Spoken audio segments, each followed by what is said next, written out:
एक बार की बात है, एक छोटे से गांव में एक मजदूर रहता था। वो रोज मिट्टी खोद कर निकालता, अपने गधे पर लाता और उसे बेच दिया करता था।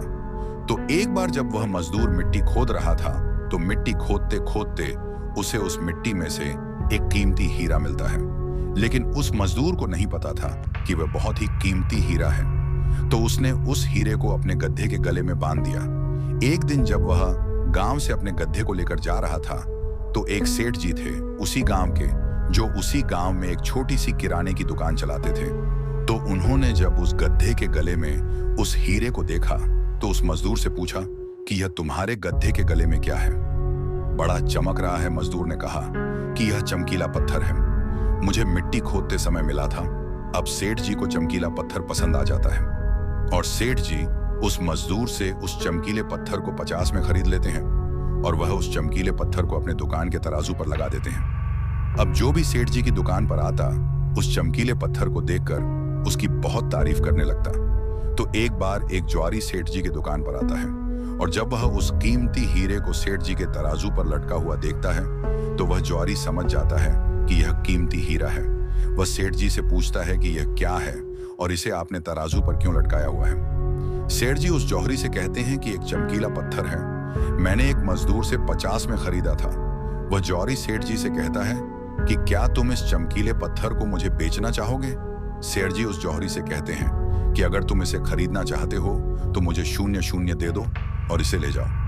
अब वह जौहरी जो था वह बहुत ही कंजूस था। उसने सेठ जी से कहा कि मैं इस चमकीले पत्थर के तुम्हें 80 दे सकता हूं, चाहिए तो बोलो, नहीं तो मैं जा रहा हूं। सेठ जी अपने 0-0 रब पर ही अड़े रहे और वह जोरी यह सोचकर वहां से चला गया कि आज सेठ जी नहीं मान रहे हैं, कल आऊंगा और सेठ जी को 0 रब देकर वह हीरा लेकर चला जाऊंगा। लेकिन हुआ कुछ ऐसा कि उसी दिन शाम के वक्त एक दूसरा जौहरी उसी गांव के रास्ते से जा रहा था और अचानक उसी गांव में उसकी गाड़ी बंद हो जाती है। जब तक ड्राइवर गाड़ी को रिपेयर कर रहा होता है, वह जौहरी शेर जी की दुकान पर कुछ लेने के लिए जाता है और जब वह उस हीरे को तराजू पर लटका हुआ देख है, तो सेठ जी से उसे खरीदने के बारे में पूछता है। सेठ जी भी उसे वही कहते हैं कि 50 में लिया था, आपको 0-0 में दे दूंगा। वह जोरी बहुत होशियार था, उसने 1 सेकंड भी वेस्ट नहीं किया और तुरंत सेठ जी को 0-0 देकर वह हीरा लेकर वहां से चला गया। अब जब दूसरे दिन पहला जौहरी सेठ जी की दुकान पर आया और जब उसकी नजर तराजू पर पड़ी, तो उसे वह हीरा वहां नहीं दिखा। उसने सेठ जी से पूछा कि वह चमकीला पत्थर कहां गया। सेठ जी ने कहा कि वह कल तुम्हारे जाने के बाद एक दूसरे साहब आए, उन्हें वह पसंद आ गया और उन्होंने 1 रुपये देकर मुझसे वह खरीद लिया। अब यह सुनने के बाद उस जोरी को बहुत पछतावा हुआ और उसे गुस्सा भी आया। तो उसने गुस्से में सेठ जी से कहा कि तुम कितने बड़े बेवकूफ हो, वह कोई चमकीला पत्थर नहीं था, बल्कि वह बेशकीमती हीरा था और तुमने उसे 0-0 में ही दे दिया।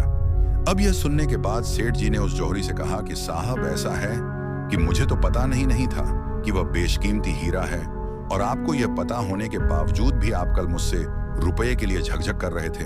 तो मुझसे बड़े बेवकूफ तो आप हैं जिन्होंने रुपये के लिए एक कीमती हीरा खो दिया। दोस्तों, इस कहानी से हमें 3 बहुत बड़ी सीखें मिलती हैं। पहली यह कि कंजूसी भी वहीं करो जहां पर उसकी जरूरत है। अगर हर जगह कंजूसी करोगे तो अच्छी चीजें भी अपने हाथों से गवा दो। और दूसरी सीख इस कहानी से हमें यह मिलती है कि हाथ में आया हुआ मौका, अपॉर्चुनिटी हमें कभी भी गंवानी नहीं चाहिए। अक्सर करके हम अपने आप को ब्रिलियंट समझकर कई सारे मौके हाथ से गवा देते हैं। और तीसरी सीख हमें इस कहानी से यह मिलती है कि कभी भी काम को कल पर मत टाल। एक बहुत पुरानी कहावत है कि कल करे सो आज कर और आज करे सो। अब दोस्तों, सही समय कभी नहीं आता है, अभी जो है वही सही समय है। तो अगर आप इस कहानी को और भी लोगों तक पहुंचाना चाहते हो तो इस वीडियो को लाइक करो ताकि